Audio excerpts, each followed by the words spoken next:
마케팅의 방향성에서 내향성 소비자, 내향성 경제를 중심으로 재설정이 필요한 시대가 된 것이다. 이거를 빨리 캐치하지 않으면 마케팅에 있어서 과거의 메커니즘으로 마케팅 설계를 하면 소비자들이 반응이 안 나타난다는 이야기입니다.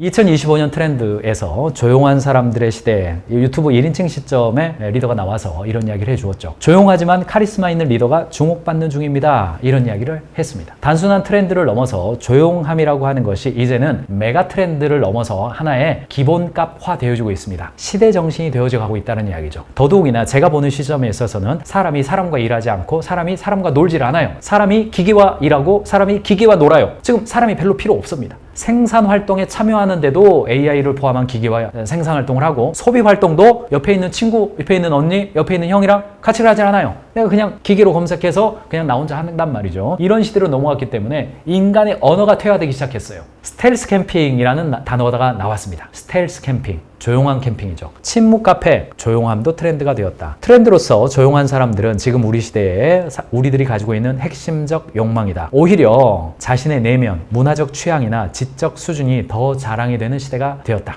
게다가 한강 무소음 파티라고 들어보셨습니까? 앞에서 틀어주는 음악을 블루투스로 연결해요. 내 귀에 이어폰 꽂고 들어요. 그러니까 옆에 있는 사람이 듣는 음악과 내가 듣는 음악은 같아요. 그런데 공기 중으로는 그 소리가 안 나가요. 그러니까 춤은 같이 춰. 그런데 소리는 하나도 안 들려. 오직 어디에만 들려요? 내 귀 안에서, 이어폰 안에서만 들리는 거예요. 그렇게 즐기는 거예요. 옆에 사람 무소음이야. 하나도 안 들려요. 게다가 무소음 공간인 침묵 카페. 침묵 카페 최근에 트렌드로 나오죠. 이곳은 대화 금지입니다. 이런 카페를 찾아가는 사람들이 나오는 겁니다. 침묵도 상품이 된 시대, 침묵도 상품이다. 대화 금지 카페, 술집의 등장. 사연은 달라도 배경에는 소음을 피하고 싶은 욕망이 있습니다. 말이 소음이 된 시대가 아니겠는가. 작년 5월 달에 조선일보가 조용함을 추구하고 소비하기 시작한 사람들의 트렌드를 이야기해 줬습니다. 자, 이렇게 바뀌고 있다는 것을 리더로서 알아야 되고요. 공급자로서 알아야 됩니다. 고객도 그렇게 바뀌고 직원들도 그렇게 바뀌기 때문입니다. 자, 내향성 소비라는 단어가 드디어 나왔습니다. 여러분들 기억나시죠? 소비 앞단에 붙죠. 과시성 소비, 비교형 소비, 검증형 소비,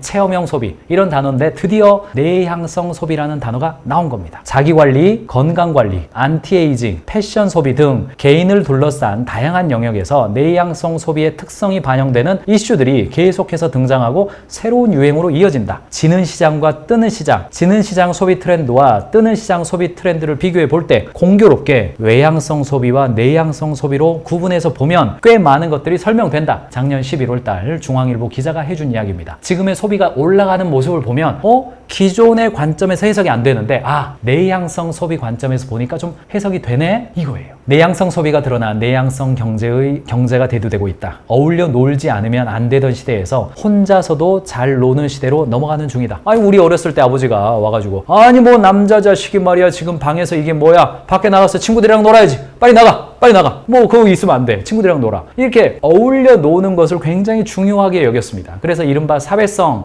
키워야 된다, 이런 이야기들을 어렸을 때부터 많이 했고 우리는 그런 관점에서 자라봤단 말이죠. 그런데 이게 달라졌다는 이야기입니다. 그런 관점에서 보면 안 된다는 이야기예요. 집단주의가 퇴조하고 개인주의가 대세가 된 시대다. 이를 일컬어 내향성 경제, 인트로버트 이코노미라고 한다. 마케팅의 방향성에서 내향성 소비자, 내향성 경제를 중심으로 재설정이 필요한 시대가 된 것이다. 이거를 빨리 캐치하지 않으면 마케팅에 있어서 과거의 메커니즘으로 마케팅 설계를 하면 소비자들이 반응이 안 나타난다는 이야기입니다. 그래서 나온 용어 홈코노미, 홈이코노미라는 단어입니다. 오늘날 우리나라의 비즈니스와 이커머스는요, 홈코노미를 중심이죠. 안전한 배송이죠. 이거를 빨리 캐치한 쿠팡과 마켓컬리가 기존의 이커머스 3사, G마켓 옥션 11번가 이 세 군데의 시가총액, 세 군데 합쳐도 쿠팡만 못하잖아요, 지금. 이거를 빨리 캐치했기 때문에 가능한 겁니다. 국내 요식업계도 내향성 경제에 발맞춰서 변화하고 있습니다. 늦은 시간까지 영업하던 술집, 카페들이 낮 시간대에 더 많은 고객을 유치하기 위해 브런치 메뉴나 간편한 테이크아웃 서비스를 강화하고 있습니다. 서울의 한 유명 카페는 아침부터 낮 시간대까지의 영업을 주력하며 조용한 아침 커피 타임이라는 컨셉으로 인기를 끌고 있습니다. 이러한 변화는 더 이상 외출을 즐기지 않는 소비자들의 니즈에 맞춘 대응 전략이라고 할 수 있습니다. 사람을 만나지 않고 진행하는 언택트 소비 소비 비중이 증가되고 있는 거. 자, 연합뉴스 2020년자인데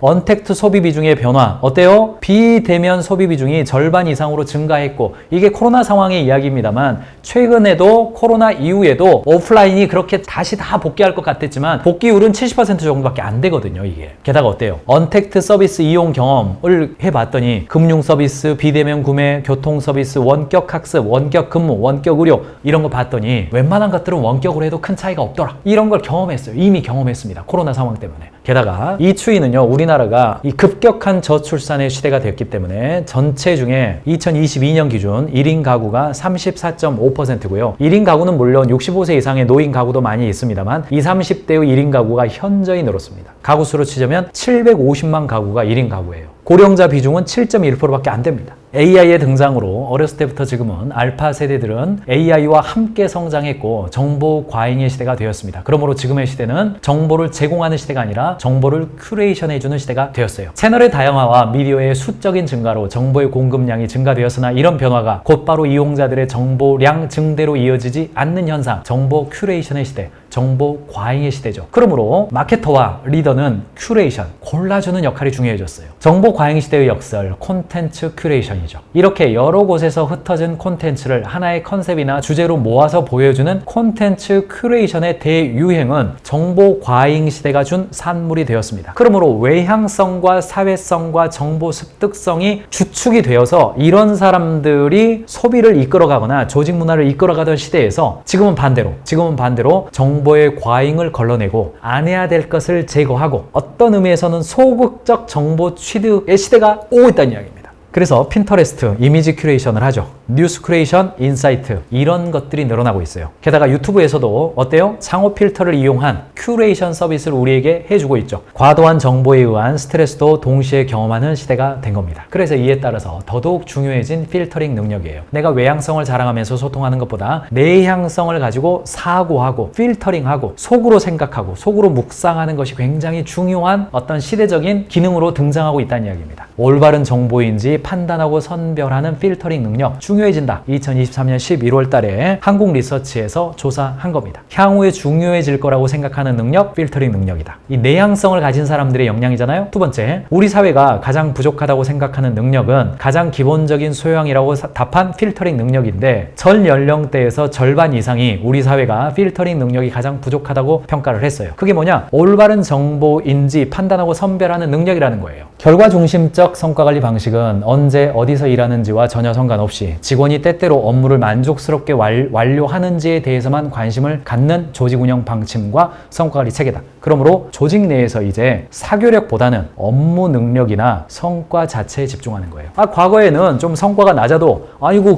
그래도 우리 김주임은 성과는 낮지만 우리 회사에 윤활유와 같은 존재예요. 우리 김주임 없으면 분위기 안 살아가지고 어떻게 합니까? 우리 김주임이 와가지고 우리 팀워크 상상되고 모두가 다 좋아하는 사람이잖아요. 우리 김주임 오면 분위기가 좋아져요. 이런 게 좀 있었잖아요. 그런데 사교력보다는 이제는 분위기 좋게 하는 거 그게 중심이 아니라 성과를 얼마나 했습니까? 철저하게 이렇게 간다는 이야기입니다. 시장과 고객의 변화 분명히 있습니다. 내향성 소비와 내향적인 리더십이 뜨고 있다는 이야기예요. 그렇다면 이 변화에는 언제나 비즈니스에 역동이 발생하고 기존 강자에게 균열이 생기며 후발주자는 한번 제껴 올라갈 수 있는 기회가 생긴다는 이야기예요. 시장과 고객의 변화는 비즈니스의 기회로 작동합니다. 2025년 비즈니스 키워드를 본다 하더라도 대부분은 어때요? 삼정 KPMG에서 나온 거 자료 한두 개만 가져왔어요. 자, AI의 확산이죠. 두 번째, 에너지의 전환이죠. 세 번째, K-웨이브. 네 번째, 인구 구조의 변화. 그리고 다섯 번째, 공급망의 안정화. 요게 비즈니스 이슈라고 삼정에서도 이렇게 이야기를 했어요. 다 뭡니까? AI의 확산, 내향성이죠. 에너지의 전환, 내향적이죠. K-웨이브, 글쎄요. 요거 내향적이라고 볼 수 있을까요? 잘 모르겠습니다.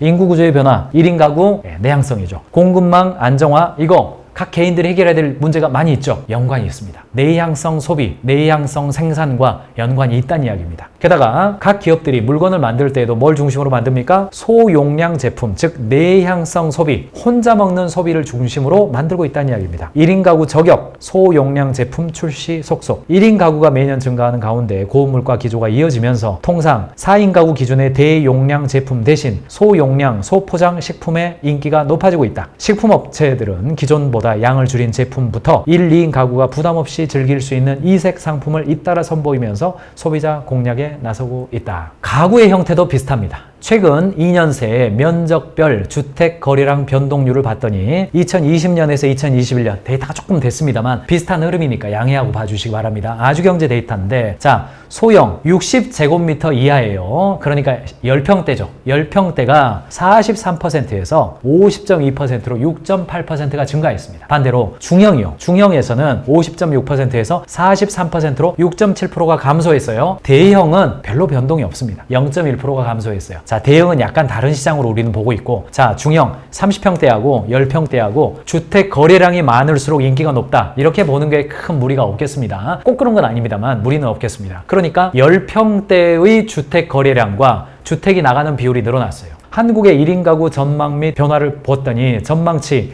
2030년에서 2050년까지 1인 가구 수는 점점 늘어서 2050년에 40.7%까지 올라가는 겁니다. 2023년 기준 35%였는데 점점점 1인 가구가 늘어나는 겁니다. 연령대별 1인 가구 당연히 10대, 20대, 30대 1인이 많은 겁니다. 10대는 아직 독립을 안 했죠. 성별 비중을 보더라도 남녀 큰 차이가 없습니다. 남자가 조금 더 많습니다. 아무래도 우리 경험치로 보더라도 남자가 한 20살 넘으면 나가서 사는 경우가 딸보다는 아들을 더 많이 내보내는 경향이 있죠. 그런 거랑 약간의 연관은 있어 보입니다. 경험치와도 연결되어 있죠. 그에 따른 비즈니스의 방향성을 예상해야 한다는 겁니다. 경제적 안정성과 건강을 가장 걱정하며 미래의 심리적 안정까지 걱정하는 세대가 증가한 겁니다. 1인, 나 혼자 살아야 된다 라는 방향성으로 이동하고 있어요. 남자들은 경제적 안정, 외로움, 건강 많습니다. 여자들도 마찬가지입니다. 경제적 안정, 건강, 외로움 이런 테마들이 소비의 트렌드로 올라가요. 그러므로 고객이 가장 필요로 하는 것을 제공하는 비즈니스가 떠오릅니다. 외로움, 건강 이런 것들 떠오른다는 이야기입니다. 어디서 일하는지보다 무슨 일을 하는지가 더 중요해지고 워라밸 주는 곳, 간단한 만족을 주는 곳을 오히려 더 선호하는 겁니다. 좋은 직장, 돈 많이 버는 것보다는 당장 대증적으로 내향성 소비입니다. 거대하고 큰 만족보다는 소소한 만족을 중요하게 생각하는 게 내향성 소비의 특징이에요. 스스로 부가가치를 내는 일을 하도록 돕는 비즈니스가 떠오를 겁니다. 무슨 이야기입니까? 회사에서 일을 할 때에도 팀별로 야 좋은 팀워크를 이루어가지고 야 너네 팀이 성과를 내? 이런 지점보다는 점점 더 개인 단위로